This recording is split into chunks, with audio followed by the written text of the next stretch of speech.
আসসালামু আলাইকুম ভিউয়ার্স। আপনারা যারা আপনার জমির সাবেক দাগ এবং হাল দাগ চেনেন না, আজকের ভিডিও তাদের জন্য। আপনি যারা ভাবতেছেন যে আপনার জমির সাবেক দাগ কাকে বলে এবং হাল দাগ কাকে বলে, এটা আপনি জানেন না, তাহলে আজকের ভিডিও সম্পূর্ণ দেখুন, আপনি ক্লিয়ার হতে পারবেন।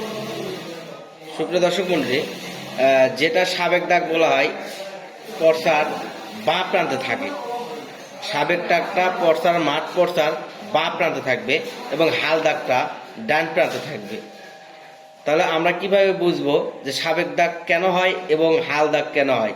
সাবেক দাগ তাহাকে বোঝায় যেটা বিটির জরিপ, অর্থাৎ যে জরিপ বর্তমান চলমান রেকর্ড মাঠ পর্সা আছে তার থেকে বিগত দিনের যে রেকর্ডটা জরিপটা হয়ে গেছে তারই দাগ, সেটাকে বলা হয় সাবেক দাগ। অর্থাৎ পূর্ববর্তী যে দাগটা থাকে তাকে সাবেক দাগ, এবং বর্তমান যে দাগটা থাকে সেটা হচ্ছে তার হাল দাগ।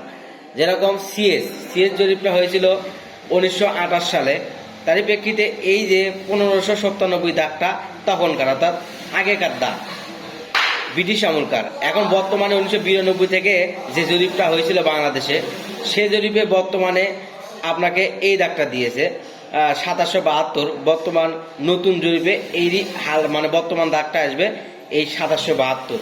আশা করি ভিডিওটা বুঝতে পারছেন। যদি না বুঝে থাকেন অবশ্যই কমেন্ট করবেন।